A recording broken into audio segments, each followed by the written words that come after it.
जो अपने भीतर की अहंकार को समाप्त कर देता है, वही सच्चे प्रेम और भक्ति की मार्ग पर अग्रसर होता है। ओम श्री गणेशाय नमः। ओम नमः शिवाय। हरे कृष्णा।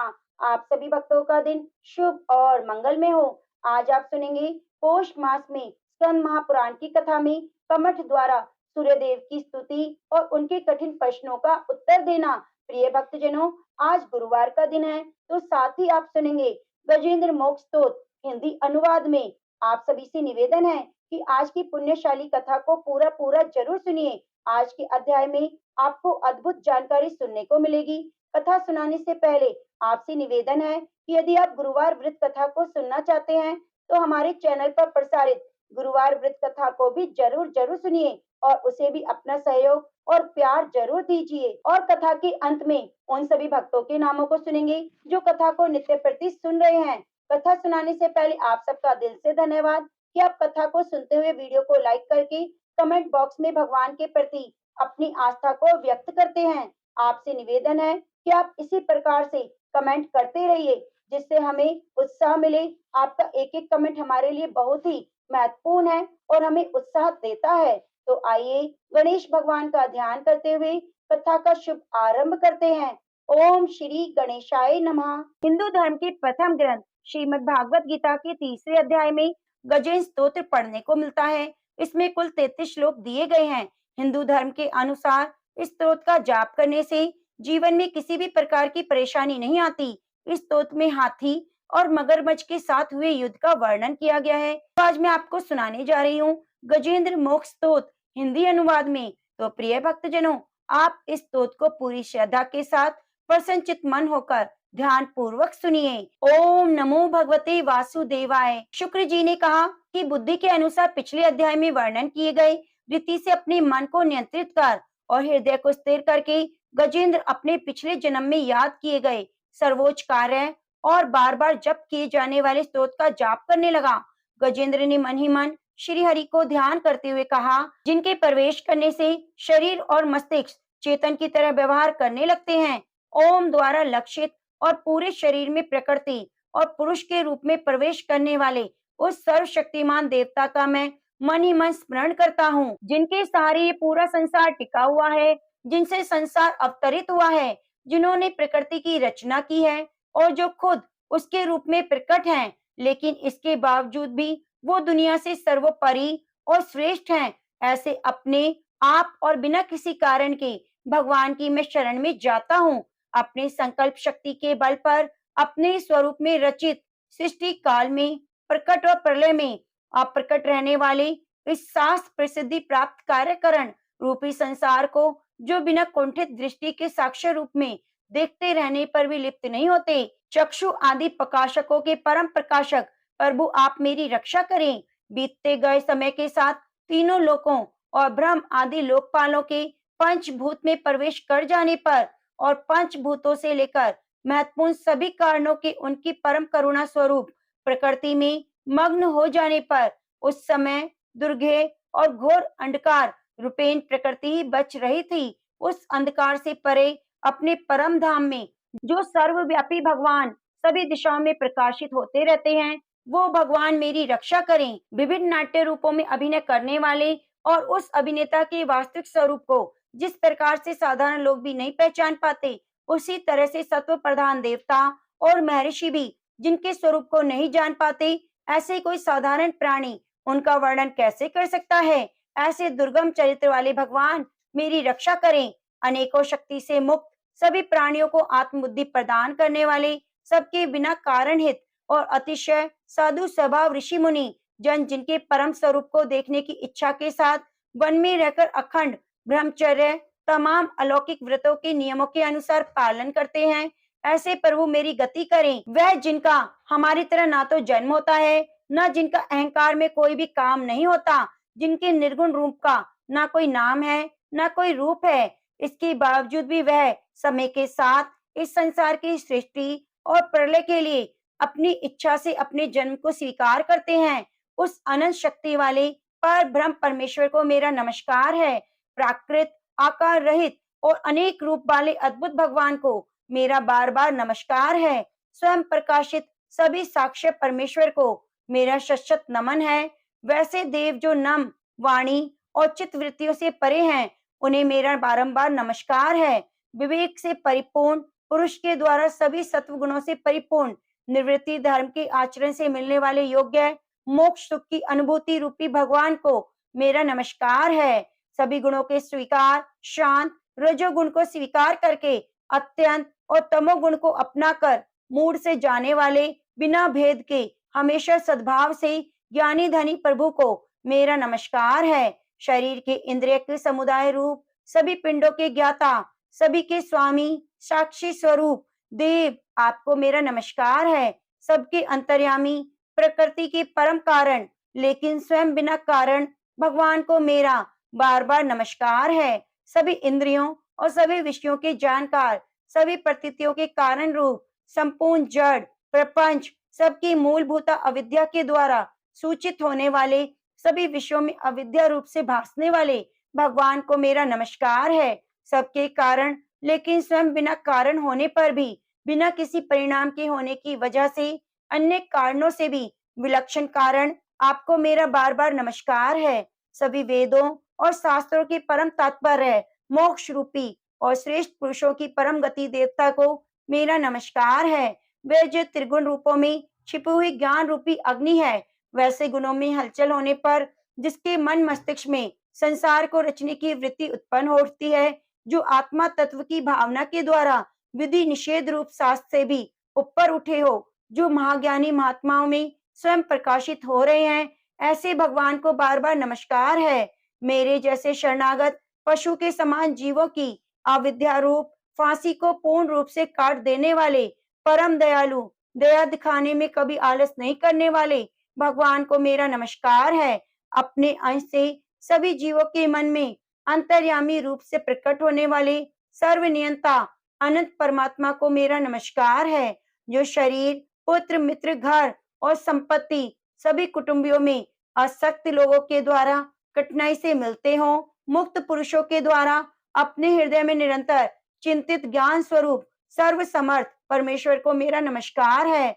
वह जिन्हें धर्म अभिलषित भोग धन और मोक्ष की कामना से मनन करके लोग अपनी मनचाही इच्छा पूरी कर लेते हैं, अपितु जिन्हें विभिन्न प्रकार के अयाचित भोग अविनाशी पार्षद शरीर भी देते हैं, वैसे अत्यंत दयालु प्रभु मुझे इस प्रकार की विपदा से हमेशा के लिए बाहर निकालें। वह जिनके एक से अधिक भक्त हैं, जो मुख्य रूप से एकमात्र उसी भगवान की शरण में है, जो धर्म अर्थ आदि किसी भी पदार्थ की अभिलाषा नहीं रखते, जो केवल उन्हीं के परम मंगलमय और अत्यंत विलक्षण चरित्र का गुणगान करते हुए उनके आनंद में समुद्र में गोते लगाते रहते हैं, उन अविनाशी सर्वव्यापी सर्वमान्य ब्रह्मादि के नियामका भक्तों के लिए भी हमेशा प्रकट होने वाले भक्ति योग द्वारा प्राप्त अत्यंत निकट होने पर भी माया के कारण अत्यंत दूर महसूस होने वाले इंद्रियों के द्वारा अगम्य अत्यंत दुर्विज्ञ अंत रहित लेकिन सभी के आदिकारक और सभी तरफ से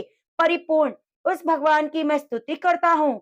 वो जो ब्रह्मा सहित सभी देवता चारों वेद समचर अचर जीव के नाम आकृति भेद से जिनके अत्यंत शुद्ध अंशों से रचयिता हैं, जिस तरह से जलती हुई अग्नि की लपटें और सूरज की किरणें हर बार बाहर निकलती हैं और फिर से अपने कारण में लीन हो जाती हैं, उसी प्रकार बुद्धि मस्तिष्क इंद्रियां और नाना योनियों के शरीर जिन सभी गुणों से प्राप्त शरीर जो स्वयं प्रकाश परमात्मा से अवतरित होकर फिर से उन्हीं में लीन हो जाता है, वे भगवान जो ना तो देवता हैं, ना असुर, ना मनुष्य और ना ही मनुष्य से नीचे किसी अन्य योनि के प्राणी, ना ही वो स्त्री हैं, न पुरुष, न नपुंसक, न वो कोई ऐसे जीव हैं जिनका इन तीनों ही श्रेणियों में समावेश है। वो ना तो गुण है, न कर्म है, न कार्य है और ना ही कारण। इन सभी योनियों का निषेध होने पर जो बचता है वही उनका असली रूप है। ऐसे प्रभु मेरा उत्थान करने के लिए प्रकट हों। अब मैं इस मगरमच्छ के चंगुल से आजाद होने के बाद जीवित नहीं रहना चाहता। इसकी वजह यह है कि मैं सभी तरफ से अज्ञानता से ढके इस हाथी के शरीर का क्या करूं? मैं आत्मा के प्रकाश से ढक देने वाले अज्ञानता से युक्त इस हाथी के शरीर से मुक्त होना चाहता हूं, जिसका काल कर्म से अपने नाश नहीं होता बल्कि ईश्वर की दया और ज्ञान से उदय हो पाता है। इस प्रकार से मोक्ष के लिए ललायत संसार के रचयिता स्वयं संसार के रूप में प्रकट, लेकिन संसार से परे, संसार में खिलौने की भांति खेलने वाले, संसार में आत्म रूप से व्याप्त, अजन्मा, सर्वव्यापी, प्राप्त वस्तुओं में सर्वश्रेष्ठ श्री हरि को केवल स्मरण करता हूँ, उनकी शरण में जाता हूँ। वह जिन्होंने भगवत रूपी योग के द्वारा कर्मों को जला डाला है, जिन्हें समस्त योगी ऋषि अपने योग के द्वारा अपने शुद्ध हृदय में प्रकट देखते हैं, उन योगेश्वर भगवान को नमस्कार है। वह जिनके तीन गुणी शक्तियों का राग, रूप, वेग और सहाय है, जो सभी इंद्रियों के विषय रूप में मौजूद हैं, वह जिनकी इंद्रियां समस्त विषयों में बसी रहती हैं, ऐसे लोगों जिनका मार्ग मिलना भी संभव नहीं, वैसे शरणागत अपार शक्तिशाली वाले भगवान को मेरा नमस्कार है। वह जिनकी अविद्या नाम की शक्ति के कार्य रूप से ढके हुए हैं, वह जिनके रूप को जीव समझ नहीं पाते, ऐसी अपार महिमा वाले भगवान की शरण में मैं जाता हूँ। श्री सुखदेव जी कहते हैं, वह जिसने पूर्व प्रकार से भगवान के भेद रहित सभी निराकार रूप का वर्णन किया था, उस गजराज के करीब जब ब्रह्मा जी साथ में अन्य देवता कोई नहीं आए, तो अपने विभिन्न प्रकार के विशेष विग्रह को ही अपना रूप मानते हैं। ऐसे में साक्षात विष्णु जी, जो सभी की आत्मा होने के कारण सभी देवताओं के रूप में हैं, तब वहां प्रकट हुए। गजराज को इस प्रकार के दुख से दुखी देखकर और उनके पड़ी हुई स्तुति को सुनकर चक्रधारी प्रभु इच्छानुसार वेग वाले गरुड़ की पीठ पर सवार होकर सभी देवों के साथ उस स्थान पर पहुंचे जहां वह गज था। सरोवर के अंदर महाबलशाली मगरमच्छ द्वारा जकड़े और दुखी उस हाथी ने आसमान में गरुड़ की पीठ पर बैठे हाथों में चक्र लिए भगवान विष्णु को आते देखा, तो वह अपनी सूंड में पहले से ही उनकी पूजा के लिए रखे कमल के फूल को श्री हरि पर बरसाते हुए कहने लगा, सर्व पूज्य भगवान श्री हरि, आपको मेरा प्रणाम। सर्व पूज्य भगवान श्री हरि, आपको मेरा प्रणाम। लाचार हाथी को देखकर श्री हरि विष्णु गरुड़ से नीचे उतरकर सरोवर में उतर गए और बेहद दुखी होकर ग्रह सहित उस गज को तुरंत ही सरोवर से बाहर निकाल लाए और देखते देखते अपने चक्र से मगरमच्छ की गर्दन को काट दिया और हाथी को उस पीड़ा से बाहर निकाल दिया। तो प्रेम से बोलिए, लक्ष्मी नारायण भगवान की जय। प्रिय भक्तजनों, इस जप को करने से व्यक्ति बड़े से बड़े कर्ज से मुक्त हो जाता है, विघ्न बाधाओं से मुक्ति मिलती है। यदि आप किसी भी प्रकार के कर्जे में डूबे हैं, तो इस मंत्र का जाप जरूर करें। भगवान आपकी सभी मनोकामनाओं को जल्दी से जल्दी पूरा करेंगे। अब आइए सुनते हैं भगवान विष्णु के परम भक्त श्री सैन जी की कथा। ये बात बहुत प्रसिद्ध है कि भगवान ने अपने भक्त श्री सैन जी की मदद की। प्रेमी प्रभु ने अपने भक्त के लिए एक नाई का रूप बदल दिया। तेजी से उनके पास पहुंचकर बगल में छुरी लटकाई और हाथ में एक दर्पण लिया। उन्होंने सैन जी के जैसा ही रूप धारण किया और फिर राजा के पास जाकर उसकी मालिश की। जब राजा ने इस रहस्य को समझ लिया, तो वे बड़े ही चौंक गए, क्योंकि बाद में उन्हें पता चला कि उनकी मालिश करने वाला व्यक्ति सैन नाई के रूप में स्वयं भगवान थे। सैन जैसे भगवत भक्त के लिए भगवान को आते देख राजा सैन जी के शिष्य बन गए। इसका मतलब है कि वे बिल्कुल ही अद्भुत और चमत्कारिक बात हो गई। जैसे होता है कि एक गाय जब नवा बछड़ा पैदा करती है, तो वह हमेशा अपने बच्चे के साथ रहती है और उसकी देखभाल करती है। ठीक उसी प्रकार भगवान श्री श्याम सुंदर श्री सैन जी के लिए हमेशा उनके पास रहते हैं, उनकी सेवा में लगे रहते थे। 500-600 साल पहले की बात है, जब बघेल खंड के बांधवगढ़ नगर अत्यंत समृद्ध था। वहाँ के राजा महाराजा वीर सिंह थे। एक नगर में एक परम संतोषी, उदार, विनयशील भगवत भक्त रहते थे, जिनका नाम था सैन। उनका राज परिवार से नित्य का संबंध था। ये जाति के नाई थे। राजा के यहाँ मालिश और हजामत काम करने जाते थे। भगवान की कृपा से वे दिन भर की मेहनत और मजदूरी से जो कुछ कमाते, वो संतों की सेवा और परिवार के पोषण में लगा देते। वे अपने परिवार का ख्याल रखकर और संत सेवा करके संतुष्ट रहते थे। वे हर दिन सुबह स्नान करके, भगवान की पूजा करके और भजन गाकर राज सेवा के लिए निकलते। दोपहर में वे घर लौट आते थे। राजा का दैनिक का काम था कि बालों में तेल लगाकर स्नान करते थे। सैन नाई जब राजा के महल जाने के लिए घर से बाहर निकले, तो देखा कि संतों की मंडली भगवान के नाम का कीर्तन करते हुए उनके घर की ओर आ रही है। सैन ने बहुत प्रेम से संतों का स्वागत किया, उनकी सेवा की और सत्संग किया। वहीं बीतते-बीतते बहुत समय बीत गया।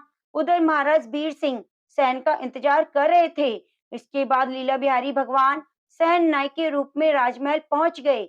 उसके पास एक छोटी सी पेटी थी जिसमें छुरा, कैंची और अन्य उपयोगी सामान थे। सैन रूप भगवान ने राजा के सिर पर तेल लगाया, मालिश की, उन्हें दर्पण दिखाया। सैन नाई के द्वारा की गई मालिश से और उनके मुख पर तेज के द्वारा राजा को अत्यधिक सुख मिला। आज कुछ अलग सा प्रतीत हो रहा था। राजा को आज से पहले इतना सुख नहीं मिला था। फिर सैन नाई रूप भगवान ने पूरी तरह से राजा की सेवा की और चले गए। उधर जब भक्त मंडली चली गई तो थोड़ी देर बाद भक्त सैन को याद आया कि उसको अब राजा की सेवा में जाना है। उसने जल्दी सामान तैयार किया और डर के मारे राजमार्ग पर कदम रखा। उसे डर था क्योंकि वह सोच रहा था कि आज राजा बहुत गुस्सा करेंगे। मुझे जाने में बहुत देर हो गई है। महल के बाहर खड़े सैनिक ने सैन जी से पूछा, कुछ भूल तो नहीं गए? सैन जी ने कहा, नहीं, अभी तक तो मैं राजमहल तक पहुंचा ही नहीं। क्या आप ठीक हैं? आपका दिमाग तो ठीक है ना? सैनिक ने कहा, राजा आपकी सेवा से आज बहुत खुश हैं। इसकी खबर पूरे नगर में फैल रही है। सैनिक ने आगे कुछ नहीं कहा। सैन जी को समझने में देर ना लगी। आज मेरे रूप में मेरे भगवान ही आकर राजा की मालिश कर गए और ये सोच-सोच कर रोने लगे। सैन जी को अब पूरा यकीन हो गया कि उनकी खुशी और संतोष के लिए भगवान को एक नौकर की तरह सेवा करनी पड़ी। उन्हें खुद पर शर्म आई क्योंकि उन्हें एक छोटी सी सेवा के लिए भगवान श्री राघवेंद्र को एक नौकर का रूप लेना पड़ा। भगवान के लिए ये कठिनाइयों से भरा था। वे अपने ध्यान से भगवान के पाद कमलों का स्मरण करने लगे और मन ही मन भगवान से क्षमा मांगने लगे। जब वे राजा वीर सिंह के राजमहल पहुंचे तो उन्हें सारी बात बताई। राजा और सैन जी गले लगकर रोने लगे। राजा सैन जी से कहने लगे, मैं कितना बड़ा पापी हूँ, मेरी वजह से भगवान को कष्ट हुआ। अपनी मालिश कराई, उन्हें भगवान के साक्षात्कार का एहसास हो रहा था। राजा ने भक्त सैन जी से क्षमा मांगी। दोनों ने आपस में गले मिले और राजा ने सैन जी के पैरों को छू लिया। सैन जी ने राजा से प्रार्थना की, मुझे अपना शिष्य बना लीजिए। आप जैसे प्रेमी भक्त के कारण ही आज मैं भगवान को देख पाया। राजा ने कहा, राज परिवार जन्म जन्म तक आपका और आपके वंशजों का आभार मानता रहेगा। भगवान ने आपकी ही प्रसन्नता के लिए मंगलमय दर्शन देकर हमारे असंख्य पाप तापों का अंत कर दिया। तो प्रेम से बोलिए, बाके बिहारी लाल की जय, कृष्ण भगवान की जय। अब आइए सुनते हैं स्कंद महापुराण में आगे की कथा। नारद जी कहते हैं, अर्जुन, तदंतर मैंने इस तीर्थ की रक्षा के लिए देवियों की आराधना करके जिस प्रकार उन्हें यहाँ स्थापित किया, वह प्रसंग सुनो। जैसे सबकी आत्मा परमेश्वर सब भूतों में व्यापक है, उसी प्रकार उनकी शक्ति परमेश्वरी प्रकृति भी नित्य और व्यापक है। शक्ति के प्रसाद से मनुष्य सुख और समस्त संपदाओं को प्राप्त करता है। अर्जुन, भगवती ईश्वरी संपूर्ण भूतों में इस प्रकार स्थित है। बुद्धि, ह्रीम, पुष्टि, लज्जा, तुष्टि, शांति, क्षमा, स्पृहा, श्रद्धा, चेतना, मंत्र शक्ति, उत्साह शक्ति और प्रभु शक्ति, इन सब रूपों में परमेश्वरी शक्ति ही सर्वव्यापक है। यही अविद्या रूप से बंधन का और विद्या रूप से मोक्ष का कारण होती है। सदा इसी की आराधना करके इंद्र आदि देवताओं ने ऐश्वर्य प्राप्त किया है। भगवती शक्ति ही पराशक्ति है, वही अनेक भेदों में स्थित है। इसलिए मैंने जिन महादेवियों को जहाँ स्थापित किया वह सुनो। चारों दिशाओं में चार महाशक्तियों की स्थापना की गई।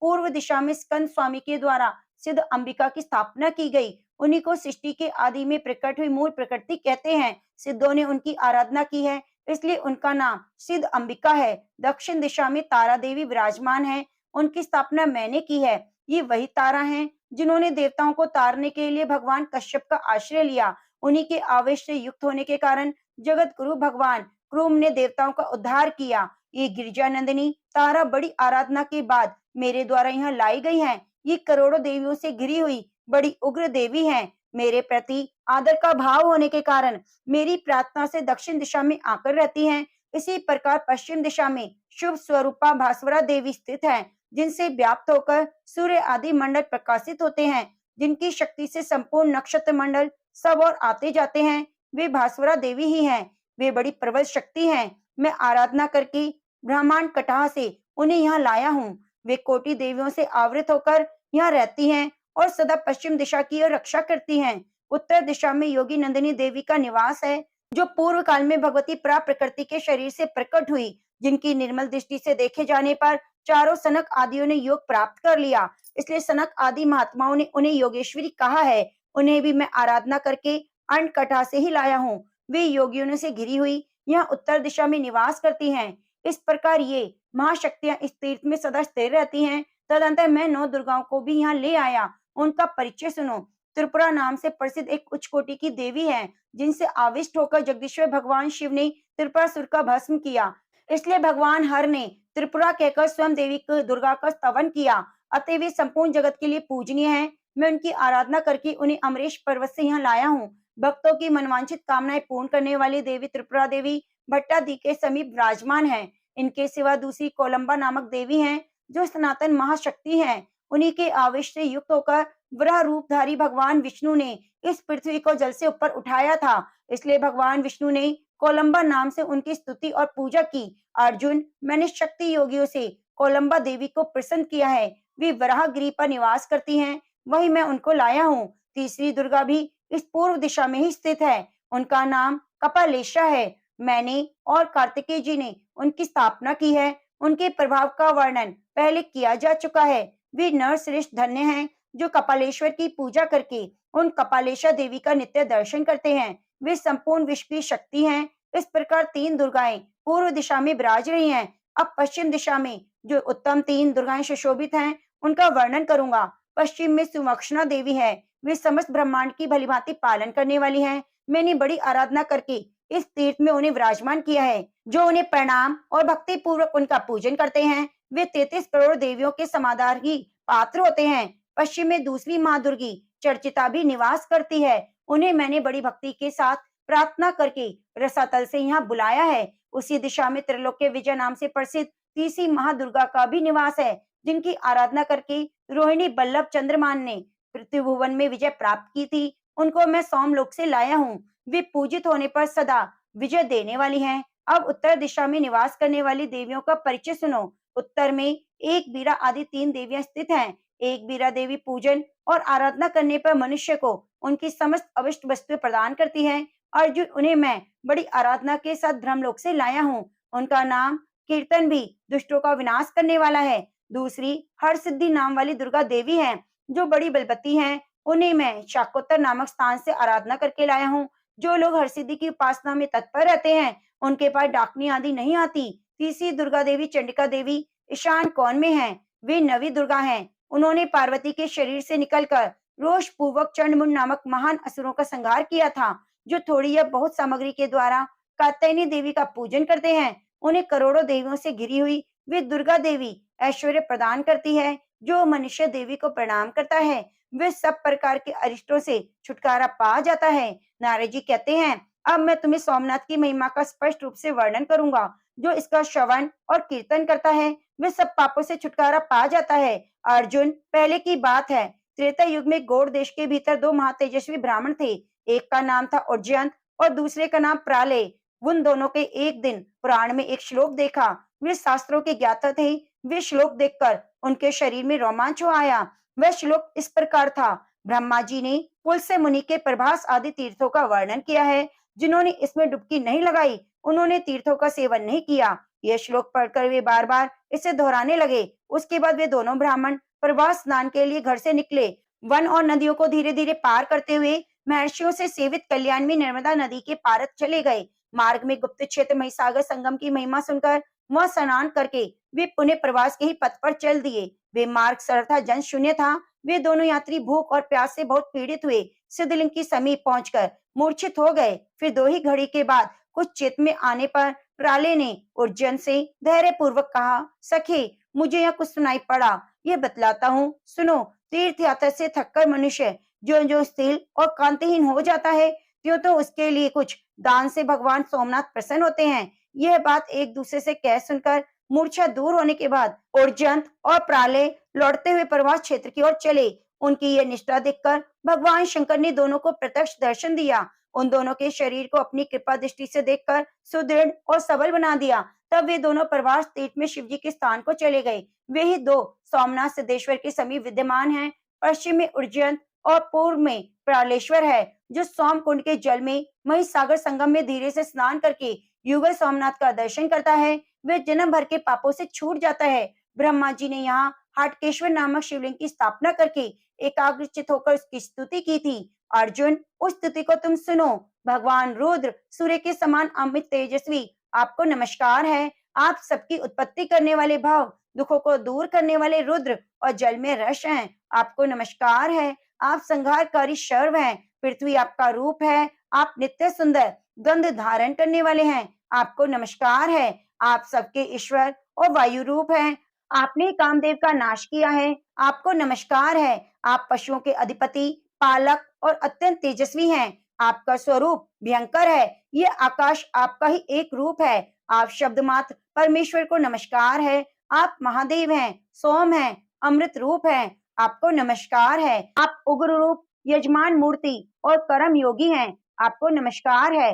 इस प्रकार दिव्य नामों के साथ उच्चारित इस हाटकेश्वर स्तोत्र का, जिसका निर्माण साक्षात ब्रह्मा जी ने किया है, जो पढ़ता है सुनता है वह साक्षात शिव जी के सायुज को प्राप्त होता है, इसमें संदेह नहीं। महिसागर संगम में इस प्रकार के बहुत से पवित्र तीर्थ हैं, जिनका मैंने संक्षेप में वर्णन किया है। अर्जुन बोले, मुने, आपके द्वारा स्थापित महिसागर स्थान में जो जो प्रधान तीर्थ हैं, उनका मुझसे वर्णन कीजिए। नारद जी ने कहा, अर्जुन, महिसागर में जो मुख्य तीर्थ हैं उन्हें बतलाता हूँ।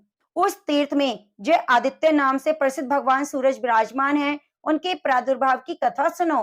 मैं इस महिसागर संगम स्थान की स्थापना करके कुछ काल के अनंतर भगवान सूर्य का दर्शन करने के लिए उनके लोक गया। वहां प्रणाम करके आसन पर बैठ जाने के बाद सूर्य देव ने अर्घ से मेरा पूजन किया और हंसकर मधुर वाणी में बोले, विप्रवर, आप कहाँ से आए हैं और कहाँ जाएंगे? मैंने उत्तर दिया, प्रभो, मैं भारत के महीनगर में आपका दर्शन करने के लिए आया हूँ। सूर्यदेव बोले, आपने जो वहां स्थान स्थापित किया है, उसमें जो ब्राह्मण निवास करते हैं, उनके गुण मुझे बतलाइए। वे ब्राह्मण कैसे गुणों से युक्त हैं? भगवान सूर्य के ऐसे पूछने पर मैंने उत्तर दिया, भगवान, यदि मैं उनकी प्रशंसा करता हूँ तो मुझ पर दोष लगाया जा सकता है कि मैं अपने आत्मीयजनों की स्तुति करता हूँ, और निंदा के तो पात्र वह है ही नहीं, फिर निंदा कैसे कर सकता हूँ? दोनों ही संकट हैं। अथवा उन महात्मा ब्राह्मणों की महिमा तो अपार है, यदि मैंने उन्हें बहुत घटा करके कहा तो मुझे महान दोष लगेगा। अतः मेरी यह सम्मति है कि यदि आप मेरे द्वारा पूजित द्विजेंद्रों की महिमा श्रवण करना चाहते हैं तो स्वयं वहां चलकर उन्हें देखें। मेरी यह बात सुनकर भगवान सूर्य को बड़ा विस्मय हुआ। वे बार बार कहने लगे, मैं स्वयं ही चलकर उनका दर्शन करूंगा। यह कहकर भगवान भास्कर ने मुझे तो विदा कर दिया और अपनी योग शक्ति के प्रभाव से आकाश में तपते हुए भी दूसरे स्वरूप से समुद्र के तट को चल दिए। उन्होंने महा तेजस्वी वृद्ध ब्राह्मण का रूप धारण कर लिया। त्रिकाल स्नान से जैसी पिंगल वर्ण की जटा हो जाती है, वैसी पिंगल वर्ण की जटा धारण किए हुए उन महात्मा को मेरे ब्राह्मणों ने देखा। फिर तो वे हारित आदि द्विज अपनी भ्रमशाला से उठकर उन ब्राह्मण देवता की ओर दौड़ पड़े। उस समय उनके नेत्र हर्ष से खिल उठे थे। नए आए हुए उन श्रेष्ठ द्विज को नमस्कार करके वे सबके सब प्रसन्नता पूर्वक बोले, विप्रवर, आज हमारा दिन बड़ा ही पुण्यजनक है। आज यह स्थान परम उत्तम है, क्योंकि आपने स्वयं कृपा करके यह पदा अर्पण किया है। इसमें संदेह नहीं कि उत्तम ब्राह्मण कृपा करके ही किसी धन्य गृहस्थ को पवित्र करने के लिए उसके घर अतिथि के रूप में पधारते हैं। अतः आप इन पैरों से चलकर फिर आज हमारे ग्रहों को पवित्र कीजिए। साथ ही दर्शन, भोजन और विश्राम आदि के द्वारा हमारे सहित इस स्थान को भी पावन बनाइए। अतिथि बोले, ब्राह्मणों, भोजन दो प्रकार का होता है, एक प्राकृत और दूसरा परम। अतः मैं आप लोगों को दिया हुआ उत्तम परम भोजन प्राप्त करना चाहता हूँ। अतिथि की यह बात सुनकर हारित ने अपने 8 वर्ष के बालक से कहा, बेटा कमठ, क्या तुम ब्राह्मण के बताए हुए भोजन को जानते हो?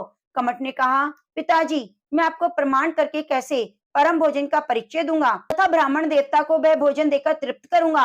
प्रकृति आदि 24 तत्वों के समुदाय जो तृप्त करता है वही प्राकृत भोजन कहलाता है।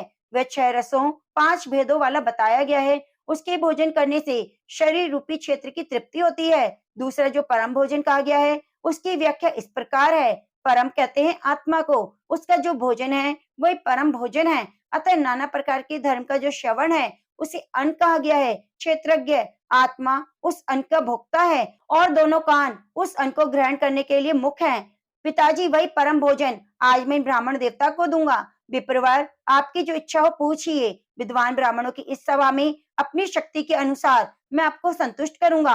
कमठ की यह बात सुनकर अतिथि ब्राह्मण ने मन ही मन उसकी सराहना की और प्रश्न उपस्थित किया, जीव कैसे उत्पन्न होते हैं? कमठ ने कहा, ब्राह्मण पहले गुरु को, उसके बाद धर्म को नमस्कार करके मैं वेद वर्णित प्रश्न का यथाशक्ति समाधान करूंगा। जीव के जन्म लेने में 3 प्रकार का कर्म कारण होता है, पुण्य, पाप और उभय मिश्रित। अर्थात कर्म 3 प्रकार के हैं, सात्विक, राजसी और तामसिक। इन कर्मों के अनुसार जो सात्विक पुरुष है वह स्वर्ग में जाता है, फिर समय अनुसार स्वर्ग से नीचे गिरता है, तब संसार में धनी, धर्मी और सुखी होता है। जो तमोगुणी पुरुष है वह नरक में पड़ता है और वह नाना प्रकार की यातनाएं भोगने के बाद यहाँ आकर स्थावर योनि में जन्म लेता है। उसके बाद दीर्घ काल तक उस योनि में रहते हुए महात्मा पुरुषों के दर्शन, स्पर्श, उपभोग और समीप बैठने आदि से स्थावर शरीर से मुक्त होकर मनुष्य होता है। मनुष्य होने पर भी वह दुखी और दरिद्र होता है। ये सब लोगों के प्रत्यक्ष है। यह सब पाप का ही लक्षण है। जो पाप और पुण्य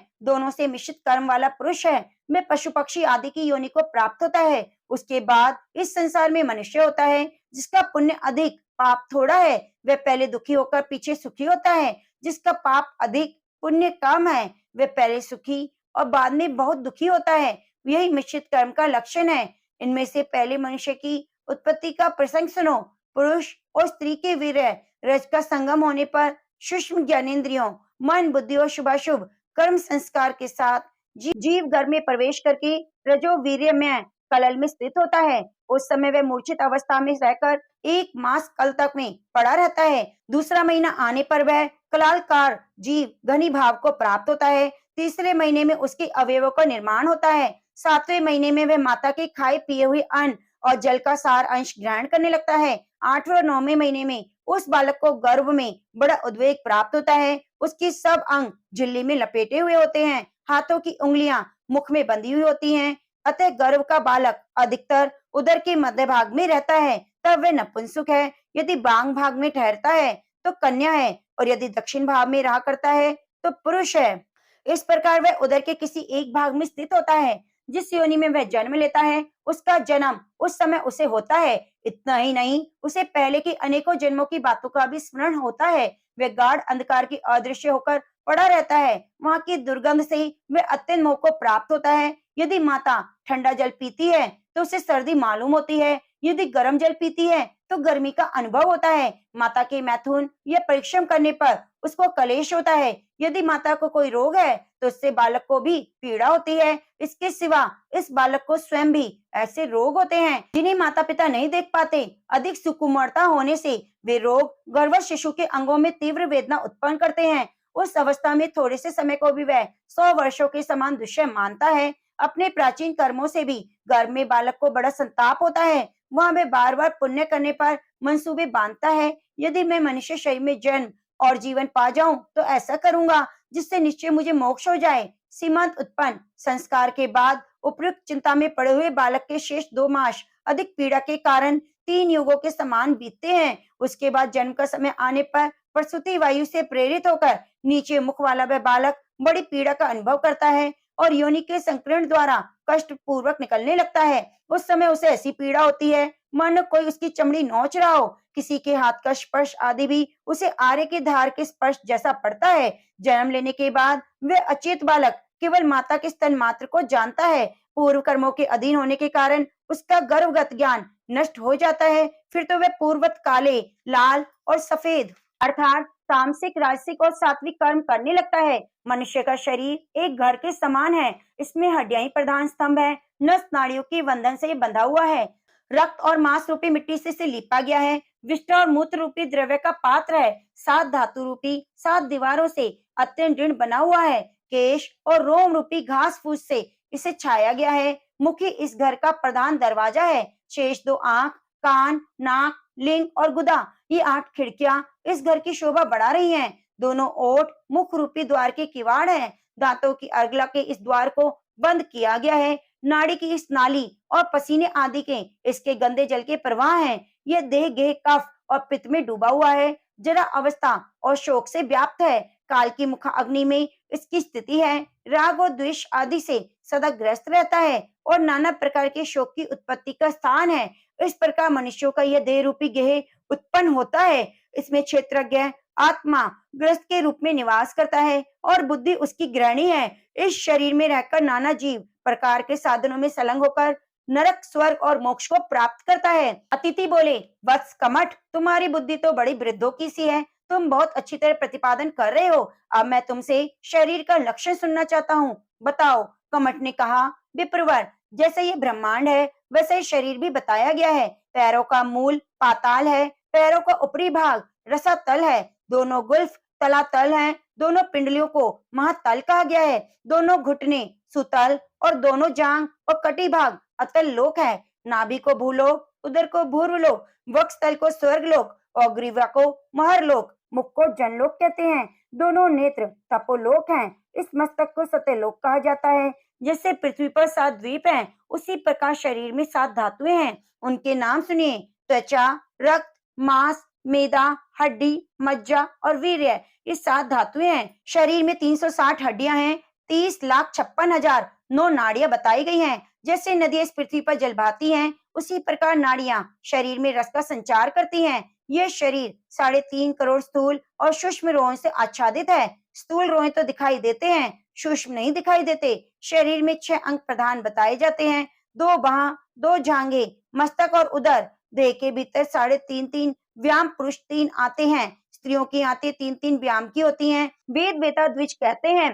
हृदय में एक कमल बताया गया है, जिसकी नाल तो है ऊपर की ओर, मुख है नीचे की ओर। इस हृदय कमल के बाएं भाग में प्लीहा है, दक्षिण भाग में यकृत। शरीर में मज्जा, मेदा, वसा, मूत्र, पित्त, कफ, विष्ठा, रक्त और रस के गड्ढे हैं। इनका माप 2-2 अंजलि माना गया है। उन्हीं गड्ढों से प्रवृत्त होकर वे मज्जा, मेदा आदि धातु इस शरीर को धारण करते हैं। इन गड्ढों के सिवा शरीर में 7 सीवनी है। इनमें से 5 तो मस्तक की ओर गई हैं, एक नाड़ी लिंग तक और एक जीवा तक गई है। सब नाड़ी नाभि कमल से और गई हैं। इन सब में मस्तक की ओर गई हुई 3 नाड़ियां प्रधान हैं, सुषुम्ना, इड़ा और पिंगला। इड़ा और पिंगला नाड़ी नासिका के द्वारा पहुंची गई है। ये दोनों शरीर की वृद्धि और पुष्टि करने वाली हैं। शरीर में वायु, अग्नि और चंद्रमा ये 5-5 भागों में विभक्त होकर स्थित हैं। प्राण, अपान, समान, उदान, व्यान, ये वायु के 5 भेद माने गए हैं। ऊपर की ओर श्वास खींचना, श्वास को बाहर निकालना, अन्न और जल को शरीर के भीतर पहुंचाना, ये 3 प्राण वायु के कर्म है। कंठ से लेकर मस्तक तक इसका निवास स्थान है। मल, मूत्र, वीर्य का त्याग, गर्भ की योनि से बाहर निकालना, यह अपान वायु का कर्म बताया गया है। इसका स्थान गुदा के ऊपर है। समान वायु खाए हुए अन्न को धारण करती है, उसके विभिन्न अंशों को बिलगाती और संपूर्ण शरीर में रस संचार करती हुई वे रोक टोक विचरती हैं। वाक्य बोलना, उद्गार और कर्मों के लिए सब प्रकार के प्रयत्न करना, ये उदान वायु के कार्य हैं। इसका स्थान कंठ से लेकर मुख तक है। व्यान वायु सदा हृदय में स्थित रहती है और संपूर्ण देह का भरण पोषण करती है। धातु को बढ़ाना, पसीना, लार आदि को निकालना, आंख के खोलने मीचने की क्रिया, ये सब व्यान वायु के कार्य हैं। पाचक, रंजक, साधक, आलोचक, भ्राजक, इन 5 रूपों में अग्नि इस शरीर के भीतर स्थित है। पाचक अग्नि सदा पक्वाशय में स्थित होकर खाए हुए अन्न को पचाती है। रंजक अग्नि अमाशय में स्थित होकर अन्न के रस को रंग कर रक्त के रूप में परिणित कर देती है। साधक अग्नि हृदय में रहकर बुद्धि और उत्साह आदि को बढ़ाती है। आलोचक अग्नि नेत्रों में निवास करके रूप देखने की शक्ति बढ़ाती है और भ्राजक अग्नि त्वचा में स्थित हो शरीर को निर्मल और कांतिमान बताती है। क्लेदक, बोधक, तर्पण, श्लेषण, आलंबक, इन 5 रूपों में चंद्रमा के शरीर के भीतर निवास है। क्लेदक चंद्रमा पक्वाशय में स्थित होकर प्रतिदिन खाए हुए अन्न को गलाता है। बोधक रस इंद्रियों में रहकर मधुर आदि रसों का अनुभव कराती है। तर्पण चंद्रमा मस्तक में स्थित होकर नेत्र आदि इंद्रियों की तृप्ति और पुष्टि करता है, इसलिए उसका नाम तर्पण है। श्लेषण सब संधियों में व्याप्त होकर उन्हें परस्पर मिलाए रखता है और आलंबक चंद्रमा हृदय में स्थित हो शरीर के सभी अंगों को परस्पर अवलंबित रखता है। इस प्रकार वायु, अग्नि और चंद्रमा ने इस शरीर को धारण कर रखा है। इंद्रियों के छिद्र, रोमकूप, उदर का अवकाश भाग, ये सब आकाश जनित हैं। नासिका, केश, नख, हड्डी, धीरता, भारीपन, त्वचा, मांस, हृदय, गुदा, नाभि, मेदा, यकृत, मज्जा, आंत, अमाशय, शिरा, स्नायु और पक्वाशय, इन सबको वेदवेता विद्वानों ने पृथ्वी का अंश बताया है। नेत्रों में जो श्वेत भाग है वे कब से उत्पन्न होता है और काला भाग वायु से पैदा होता है। श्वेत भाग पिता का और काला भाग माता का अंश है। नेत्र में 5 मंडल है। पहला पक्षम मंडल, दूसरा चर्म मंडल, तीसरा शुक्ल मंडल, चौथा कृष्ण मंडल और पांचवा दृढ़ मंडल है। नेत्र के दो भाग हैं, उपांग और अपांग। नेत्रों का जो अंतिम किनारा है उसे उपांग कहते हैं। नासिका के मूल भाग से मिला हुआ जो नेत्र का अंश है उसका नाम अपांग है। दोनों अंडकोश, मेदा और रक्त, कफ और मांस हैं। इन चार धातुओं से युक्त बताए गए हैं। समस्त प्राणियों की जिह्वा रक्त मांस में ही होती है। दोनों हाथ, दोनों ओठ, लिंग और गला, इन 6 स्थानों में चर्म प्रधान मांस और रक्त होते हैं। इस प्रकार इन 7 धातुओं के बने हुए 25 तत्वयुक्त शरीर में जीव निवास करता है। त्वचा, रक्त, मांस ये तीनों माता के अंश से, मेदा, मज्जा, अस्थि ये पिता के अंश से उत्पन्न बताए गए हैं। इन्हीं 6 कोशों से इस शरीर का संगठन हुआ है। ये 5 भौतिक शरीर 5 भूतों से उत्पन्न होने वाले अन्न द्वारा जिस प्रकार पुष्टि को प्राप्त होते हैं उनका वर्णन करता हूँ। देहधारी जीव पिंड को ग्रास के रूप में जो अन्न खाते हैं उसे प्राण वायु पहले स्थूलाशय में एकत्रित करती है, फिर अन्न में प्रवेश करके अन्न और जल को पृथक कर देती है। जल को अग्नि के ऊपर रखकर अन्न को उसके ऊपर रखती है और स्वयं जल के नीचे स्थित हो धीरे धीरे अग्नि को उद्दीप्त करती है। वायु से उद्दीप्त हुई अग्नि जल को अंतर गर्म कर देती है। फिर उस उष्ण जल से वह अन्न सब ओर से पकने लगता है। पकने पर उसके 2 भाग हो जाते हैं। मैल अलग छंट जाती है, रस पृथक हो जाता है। मल निकलने के बाहर मार्गों से वह छटी हुई मैल शरीर से बाहर हो जाती है। 2 कान, 2 आंख, 2 नाक, जिह्वा, दांत, लिंग, गुदा, नख और रोमकूप ये 12 मल के आश्रय हैं। शरीर की सब नाड़ियां सब ओर से हृदय कमल में बंधी हैं। व्यान वायु पूर्वोक्त अन्न रस को उन नाड़ियों के मुख में रख देती है। तब समान वायु सभी नाड़ियों की उस रस से परिपूर्ण करती है। उसके बाद वे रसपूर्ण नाड़ियां देह में सब और रस को पहुंचा देती हैं। नाड़ियों में स्थित हुआ वह रस रंजक अग्नि की उष्णता से पकने लगता है और पकते पकते रुद्र रूप में परिणित हो जाता है। उसके बाद त्वचा, रोम, केश, मांस, स्नायु, शिरा, अस्थि, नख, मज्जा, इंद्रियों की शुद्धि और वीर्य की वृद्धि ये कार्य क्रमशः होते हैं। इस प्रकार अन्न का 12 रूपों में परिणाम बताया गया है। इन सब से बना हुआ यह शरीर पुण्य के लिए प्राप्त हुआ है। जैसे सुंदर रथ भार ढोने के लिए होता है, यदि वह भार न ढो सके, केवल तेल लगाने आदि नाना प्रकार के यत्नों द्वारा रथ की रक्षा करने से क्या कार्य सिद्ध हो सकता है। इसी प्रकार उत्तम उत्तम भोजनों से पुष्ट किए हुए इस शरीर के द्वारा पुण्य संपादन के सिवा और क्या लाभ है। यदि पुण्य नहीं करता तो पशु के समान है। इस विषय में श्लोक स्मरण करने योग्य है। जिस समय, जिस देश में, जिस आयु से शुभ और अशुभ कर्म किए जाते हैं उसी देश काल आयु में कर्ता को उनका फल भोगना पड़ता है। इसलिए अक्षय सुख की इच्छा रखने वाले पुरुषों को सदा शुभ कर्म करना चाहिए। अन्यथा गर्मी में सूख जाने वाली छोटी छोटी नदियों की भांति सभी सुख भोग छिन्न भिन्न हो जाते हैं, क्योंकि पाप से बहुत तीव्र दुख प्राप्त होता है। अतः पाप कर्म का आचरण कदापि नहीं करना चाहिए, क्योंकि वह अपने को पीड़ा देने वाला होता है। महात्मन, इस प्रकार मैंने आपके प्रश्न का यथाशक्ति उत्तर दिया। प्राणी किस प्रकार उत्पन्न होता है यह बात भी बता दी गई है। अब किस प्रकार उसकी मृत्यु होगी यह भी सुनिए। कर्म के अनुसार आयु क्षीण होने पर जब मनुष्य का मृत्यु काल उपस्थित होता है उस समय अपने कर्मों के अधीन रहने वाले जीव को यमराज के दूत शरीर से बाहर खींचते हैं। तब पुण्य और पाप बंधन में बंधा हुआ जीव पंच तन्मात्राओं को और मन, बुद्धि और अहंकार को साथ लेकर शरीर को त्याग देता है। पुण्य आत्मा पुरुषों के प्राण मुखमंडल में स्थित 7 छिद्रों के द्वारा बाहर निकलते हैं।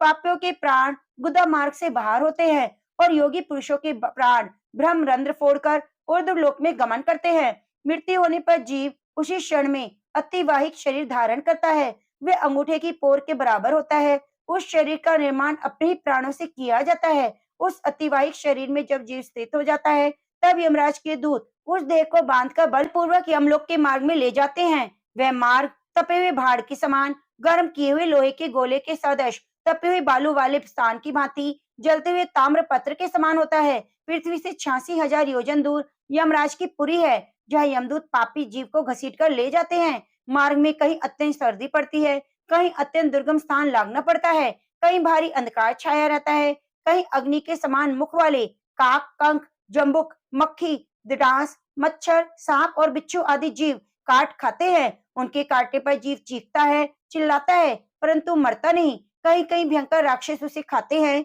घसीटते हैं, इधर उधर फेंकते हैं। कई तपी हुई बालू वाले अत्यंत भयंकर मार्ग से जलता हुआ पापी जीव ले जाया जाता है। यमपुरी के उस अत्यंत दुस्तर मार्ग को वह केवल 10 मुहूर्त 4 घंटे में पार कर पाता है, परंतु उतना ही समय वह 1 वर्ष के बराबर भारी समझता है। उस मार्ग में पापी जीव को पीव और रक्त की धारा बहनाने वाली भयंकर बैतरणी नदी पार करनी पड़ती है, जिसमें बाल ही शैवाल का काम देते हैं। यमलोक में पहुंचने पर यमदूत पापी मनुष्य को ले जाकर यमराज के सामने खड़ा कर देते हैं। पापात्मा जीव काल और अंत आदि से घिरे हुए यमराज को बड़े भयंकर रूप में देखता है और पुण्यात्मा पुरुष यमराज का परम स्थान सौम्य रूप में दर्शन करता है। मनुष्य ही यमलोक में जाते हैं, दूसरे प्राणी नहीं। अन्य प्राणियों की मृत्यु होने पर शीघ्र ही किसी न किसी योनि में उनका जन्म हो जाता है। इस प्रकार योनि पूर्ति मात्र ही हो जाती है। केवल मनुष्य ही प्रेत होते सुने जाते हैं, अन्य प्राणी नहीं। धर्मात्मा पुरुष यमलोक में जाने पर वहां पूजित होते हैं और पापी जीव बंधन में डाला जाता है। विप्रवर, धर्मात्मा पुरुष जिस प्रकार परलोक में जाते हैं उस मार्ग का वर्णन करता हूँ। जो लोक में बगीचा और वृक्ष का दान करते हैं वे फल फूल वाले वृक्षों की छाया से होकर सुखपूर्वक निकलते हैं। इसी प्रकार जो छत्र दान करते हैं वे छाया में सुख से जाते हैं। जूता आदि दान करने वाले सवारी से यात्रा करते हैं। कुआं पोखरे खुदवाने वाले प्यास की पीड़ा से रहित होकर जाते हैं। सवारी शैया आसन देने वाले लोग विमानों पर बैठकर जाते हैं। जो लोग भोजन दान करने वाले हैं वे लोग भक्ष्य भोजनों से भलीभांति तृप्त होकर यात्रा करते हैं। दीप दान करने वाले उजाले में जाते हैं। गोदान करने वाले वे तरनी नदी को सुख से पार कर जाते हैं। जो जन्म से लेकर जीवन भर भगवान सूर्य, भगवान विष्णु, भगवान शिव की पूजा करते हैं वे यमदूतों से पूजित होकर भगवान के धाम में जाते हैं। भूमि, गो, सोना, लोहा, तेल, रुई, नमक, सप्तधान दान करके मनुष्य सुख पूर्वक परलोक में यात्रा करता है। चित्रगुप्त यमलोक में गए हुए पापी और पुण्यात्मा पुरुषों की सूचना यमराज को देते हैं। फिर वह 1 वर्ष तक प्रेत लोक में निवास करता है। उसी वर्ष में उसे भोग देह की प्राप्ति होती है। भाई बंधु जो जलयुक्त कुंभदान और अन्नदान आदि करते हैं उसे वह प्रतिदिन खाकर पुष्ट होता है। उसने पहले भी जो अन्न आदि का दान कर रखा है वह भी यमलोक में उसके पास स्वयं उपस्थित हो जाता है। जिसने स्वयं कुछ दान नहीं किया, जिसके लिए दूसरा कोई अन्नदाता जलदाता नहीं, वह यमलोक में भूख और प्यास से पीड़ित होता है। भाई बंधुओं द्वारा किया हुआ जलदान उसके पास नदी होकर पहुंचता है, जिसके लिए यहाँ षोडश श्राद्ध पूर्व प्रतिमास मासिक श्राद्ध नहीं किया जाता। वह प्रेत योनि से मुक्त नहीं होता। प्रेत लोक में मनुष्य के दिन बराबर ही दिन होता है, इसलिए प्रेत को प्रतिदिन 1 वर्ष तक अन्न देना चाहिए। हम लोक में सर्दी, आंधी, धूप के कष्ट से युक्त पापात्मा पुरुष की रक्षा क्षमाशानिक नाम वाले भयंकर यमदूत करते हैं। जैसे इस लोक में कठोर पुरुष बंधन में पड़े हुए किसी कैदी की रक्षा करते हैं, जिसके लिए षोडश श्राद्ध पूर्वक प्रेत पिंड नहीं दिए जाते, उसका कई युगों के बाद भी प्रेत योनियों से उद्धार नहीं होता। प्रेत पिंड देने के बाद जब भाई बंधु 1 वर्ष पूरा होने पर सब पिंडीकरण द्वारा श्राद्ध का अनुष्ठान भलीभांति करते हैं, तब जीव का भोग शरीर पूर्णता को प्राप्त हो जाता है। पापात्मा जीव भयंकर शरीर प्राप्त करता है। धार्मिक पुरुष को परम उत्तम दिव्य की प्राप्ति होती है। उसके बाद जीव अपने कर्म के अनुसार स्वर्ग या नरक में जाता है। रौरव आदि नरक पाताल तल में स्थित हैं। देवता आदि पुण्य आत्मा स्वर्ग लोक के ऊपर सत्य लोक तक निवास करते हैं। इतिहास, पुराण, वेद, स्मृतियों में जो पुण्य कर्म विहित है उससे स्वर्ग की प्राप्ति होती है। उसके विपरीत पाप करने से नरक होता है। स्वर्ग हो या नरक, वहां भी मनुष्य अपने कर्मों के अनुसार नियत समय तक निवास करता है। वर्ष के पहले ही जिसका सब पिंडीकरण श्राद्ध कर दिया गया है उसका भी प्रेतत्व 1 वर्ष तक अवश्य रहता है। जिन्होंने अश्वमेध आदि 3 यज्ञों द्वारा यजन किया हो, ब्रह्मा, विष्णु, शिव इन 3 देवताओं की पूजा की हो, जो सम्मुख युद्ध में मारे गए हों, वे भी प्रेत लोक में नहीं जाते। केवल पुण्य से एकमात्र स्वर्ग की प्राप्ति होती है और केवल पाप से एकमात्र अंधकारपूर्ण नरक में जाना पड़ता है। पाप और पुण्य दोनों अनुष्ठान से मानव स्वर्ग और नरक दोनों में जाते हैं। उसी के अनुसार उनको शरीर भी प्राप्त होता है। विप्रवर, जन्म, मृत्यु, परलोकवास, आपके इन 3 प्रश्नों को लेकर जैसे कि मैंने पिता की मुझे शिक्षा दी है, आपसे निवेदन किया है। अब आप और क्या सुनना चाहते हैं उसे भी कहूंगा। अतिथि बोले, कमठ, तुमने शास्त्रीय मत का आश्रय लेकर परलोक का जो ये स्वरूप बतलाया है वे वैसा ही है, इसमें तनिक भी संशय नहीं। उसके बाद इस विषय में नास्तिक, पाप आचारी, मंद बुद्धि मनुष्य संदेह करते हैं। उनका संदेह दूर करने के लिए तुम कर्मों के फल का निरूपण करो। किस किस पाप कर्म से कौन सा फल यहाँ प्राप्त होता है, किस पाप के प्रभाव से मनुष्य किस योनि में जन्म लेते हैं, इन सब बातों को यदि तुम जानते हो तो बताओ। कमट ने कहा, विप्रवर, इस विषय में मेरे पिता ने जो उपदेश दिया है, मेरे चित्त में जो विचार स्थित है, वे सब आपको बताऊंगा। आप स्थिर होकर सुनिए। ब्राह्मण की हत्या करने वाले मनुष्य को क्षय रोग होता है, शराबी के दांत काले होते हैं, सोने की चोरी करने वाला नख खराब होता है, गुरु पत्नी कामी के शरीर का चमड़ा खराब हो जाता है, इन सब के साथ सत्संग करने वाले पुरुष सभी रोग होते हैं। ये 5 प्रकार के लोग महापातकी कहलाते हैं। जो साधु पुरुषों की निंदा सुनता है वे बहरा होता है। आप ही अपनी कीर्ति का वखान करने वाला पापी गूंगा होता है। गुरुजनों की आज्ञा का उल्लंघन करने वाला मनुष्य मिर्गी के रोग से पीड़ित होता है। जो गुरु का अपमान करता है वह कीड़ा होता है। पूजनीय पुरुषों के कार्यों की उपेक्षा करने वाले पुरुष की बुद्धि दूषित होती है। साधु जनों के द्रव्य की चोरी करने का जो जितने पग आगे बढ़ाता है वह नराधम उतने ही वर्षों तक पंगु होता है। जो दान देकर फिर छीन लेता है वह गिरगिट की योनि में उत्पन्न होता है। जो क्रोध से भरे हुए पूजनीय पुरुषों को प्रसन्न नहीं करता उसे सिरदर्द का रोग होता है। रजस्वला स्त्री से समागम करने वाला मनुष्य चांडाल होता है। कपड़ा चुराने वाला सफेद कोट से लांछित होता है। आग लगाने वाला काली कोट के रोग से पीड़ित होता है। चांदी चुराने वाला मेंढक और झूठी गवाही देने वाला मुक्का रोगी होता है। प्राय स्त्रियों को काम भाव से देखने वाला नेत्र रोग से कष्ट पाता है। कुछ देने की प्रतिज्ञा करके जो नहीं देता वे अल्प आयु होता है। ब्राह्मण की वृत्ति का अपहरण करने वाला सदा अजीर्ण रोग का रोगी और अधम होता है। नैष्ठिक ब्रह्मचारी को भोजन कराने से मुंह मोड़ने वाला गृहस्थ सदा रोगी होता है। बहुत सी पत्नियों के होने पर भी एक ही में अनुराग रखने वाला पुरुष मेधा के क्षय रोग से युक्त होता है। स्वामी ने जिसे किसी धर्म के कार्य में लगा दिया हो वह यदि अन्याय पूर्वक आचरण करता है अथवा मालिक के धन को स्वयं खा जाता है तो उसे जलोदर रोग हो जाता है। जो बलवान होकर भी किसी के द्वारा सताए हुए उस दुर्बल की अपेक्षा करता है, उसे बचाने की चेष्टा नहीं करता, वह अंगहीन होता है। अन्न चुराने वाला भूख से पीड़ित रहता है। व्यवहार में पक्षपात करने वाला मनुष्य जीवा के रोग से युक्त होता है। जो धर्म के कार्य में लगे हुए मनुष्य को उससे मना कर देता है वह पत्नी वियोगी होता है। जो अपनी ही बनाई हुई रसोई में सबसे पहले स्वयं भोजन करता है उसके गले में रोग होता है। 5 यज्ञों का अनुष्ठान किए बिना ही भोजन करने वाला मनुष्य गांव का सुअर होता है। पर्वों के दिन मैथुन करने वाले को प्रमेह का रोग हो जाता है। अर्थ संकट में पड़े हुए मित्र, बंधु, स्वामी, प्रिय सेवकों का परित्याग करके उनकी ओर से मन को हटा लेने वाला निर्दय मनुष्य सदा जीविका के लिए कष्ट पाता है।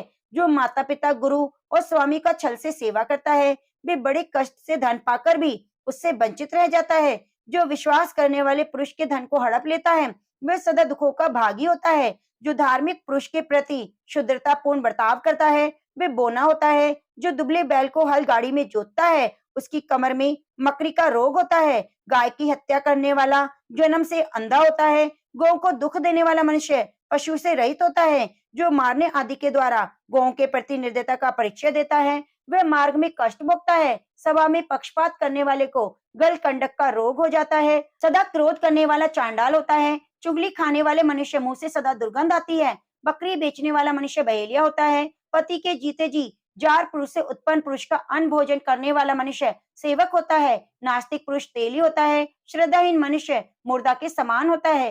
अभक्ष्य भक्षण करने वाले मनुष्य को गंडमाला का रोग होता है। सबको दुख देने वाले मनुष्य सदा शोक में डूबा रहता है। अन्याय से ज्ञान ग्रहण करने वाला मनुष्य मूर्ख होता है। शास्त्र चुराने वाला राक्षस होता है। जो पवित्र कथा से द्वेष करता है वे कीट मुख होता है। नरक से लौटे हुए पुरुष की बुद्धि अत्यंत खोटी होती है। तालाब और बगीचे को नष्ट करने वाला पुरुष बिना हाथ का होता है। व्यवहार में छल का सहारा लेने वाला मनुष्य अपने सेवकों से मारा जाता है। प्राय स्त्री से रति रखने वाला पुरुष सदा प्रेम रोग से पीड़ित रहता है। खोटा वैद्य बात का रोगी होता है। गुरु पत्नी गामी मनुष्य कोढ़ी होता है। पशुओं से मैथुन करने वाला भी प्रेमी होता है। अपने गोत्र की स्त्री से मैथुन करने वाला संतानहीन होता है। माता, बहन और पतोह से संभोग करने वाला मनुष्य नपुंसक होता है। कृतघ्न मनुष्य को सभी कार्यों में असफलता प्राप्त होती है। ब्राह्मण, इस प्रकार मैंने आपसे पापियों के लक्षण संक्षेप में बताए। संपूर्ण लक्षणों का वर्णन करने में तो चित्रगुप्त भी मोहित हो सकते हैं। ये नरकों से भ्रष्ट हुए पापात्मा सहस्त्र योनियों की यातनाएं भोगकर अनंत में उपयुक्त चिन्हों से युक्त मनुष्य के रूप में उत्पन्न होते हैं। जो धर्म को नहीं मानते, जो दुर्व्यसनों से पराजित हैं, उन शेष पापियों को अनुमान से ही जानना चाहिए। जिनका पाप नष्ट हो गया है अथवा जो स्वर्ग से लौटे हैं वे सभी दुर्व्यसनों से मुक्त होकर एकमात्र धर्म का आश्रय लेते हैं। इस विषय में एक श्लोक स्मरणीय है। धर्म और दान से सुख प्राप्त होता है और धर्म से दुख की उत्पत्ति होती है, और सुख के लिए धर्म का आचरण करें, पाप को सर्वथा त्याग दें। इस लोक और परलोक दोनों में लोगों में जो सुख है उसकी प्राप्ति धर्म में बताई गई है। अतः सभी कार्यों और मनोरथों की सिद्धि के लिए धर्म में ही मन लगाएं। मनुष्य 2 घड़ी भी पुण्य कर्म करते हुए जीवे, उभय लोक विरोधी कर्म के साथ कल्प भर भी जीने की इच्छा ना रखे। विप्रवर, आपने जो कुछ पूछा है उसका मैंने अपनी शक्ति के अनुसार वर्णन किया। ये अच्छा कहा गया हो या नहीं, उसके लिए आप क्षमा करें। अब और क्या कहूँ। नारद जी कहते हैं, 8 वर्ष के बालक कमठ का यह भाषण सुनकर भगवान सूर्य अत्यंत विस्मित और प्रसन्न हुए। उन्होंने उस समय हारित आदि ब्राह्मणों की इस प्रकार प्रशंसा की, और ऐसे उत्तम ब्राह्मणों से ये पृथ्वी धन्य है। भगवान प्रजापति भी धन्य हैं, जिनकी मर्यादा का इन श्रेष्ठ ब्राह्मणों द्वारा पालन हो रहा है। इस समय इन श्रेष्ठ ब्राह्मणों से चारों वेद भी धन्य हो गए। जिन ब्राह्मणों में से एक बालक की बुद्धि इतनी तीव्र और स्पष्ट है, उन हारित आदि ब्राह्मणों की बुद्धि कैसी होगी। निश्चय ही त्रिलोकी में ऐसी कोई बात नहीं जो इन ब्राह्मणों को विदित ना हो।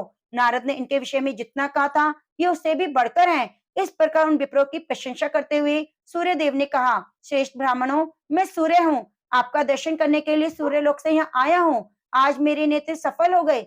आप जैसे उत्तम ब्राह्मणों के साथ वार्तालाप करने और बैठने से चांडाल भी पवित्र होते हैं। देव ऋषि नारद भी सर्वथा धन्य हैं, जो त्रिलोकी के तत्व को जानते हैं, जिनका श्रेय आपके द्वारा उसी प्रकार बढ़ रहा है जैसे वे धृति योग में किए हुए दान का पुण्य बढ़ता है। मैं अपने मन और बुद्धि को एकाग्र करके आप सब लोगों को प्रणाम करता हूँ, क्योंकि तप विद्या सदाचार ही बड़प्पन का प्रधान कारण है। देवताओं का संसर्ग निष्फल नहीं होता, इसलिए मुझसे कोई वर मांगिए, मैं उसे आप लोगों को दूंगा। भगवान सूर्य की बात सुनकर वे श्रेष्ठ ब्राह्मण प्रसन्न हुए। उन्होंने पाद, अर्घ, स्तुति और चंदन आदि से भक्ति पूर्वक सूर्यदेव का पूजन किया।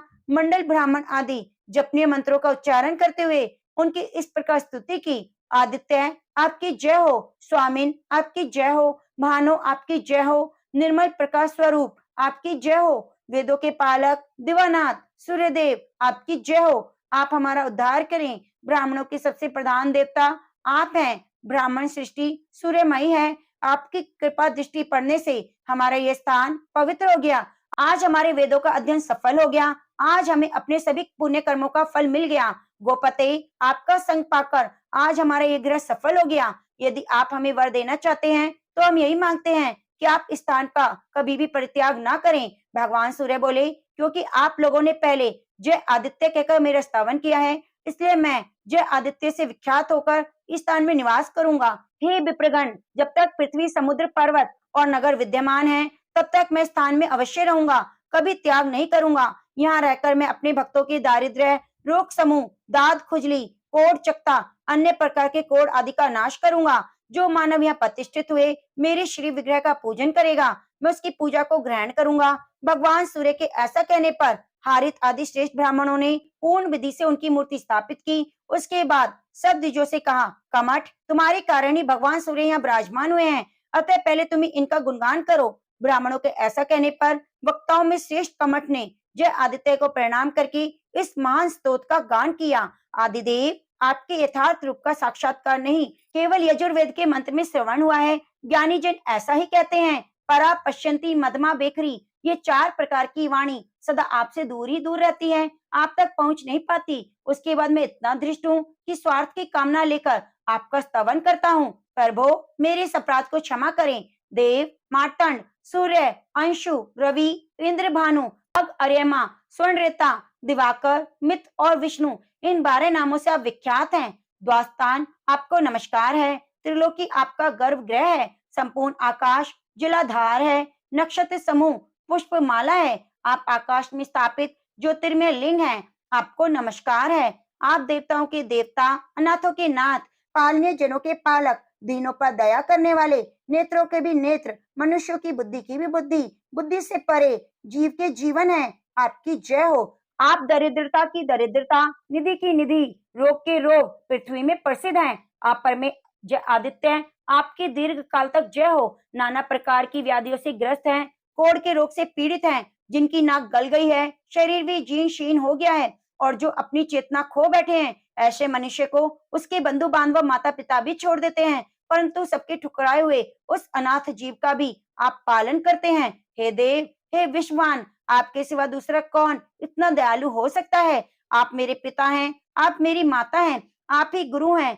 बंधु बांधव हैं, आप ही धर्म और आप ही मोक्ष के मार्ग हैं। देव, मैं आपका दास हूँ, त्यागिए या उबारिए। मैं पापी हूँ, मूढ़ हूँ, अत्यंत भयंकर कर्म करने वाला, भयानक हूँ। इतना ही नहीं, मैं पापों की निधि हूँ। उसके प्रतिदिन आपके चरणों में साष्टांग प्रणाम करके आपका भजन करता हूँ।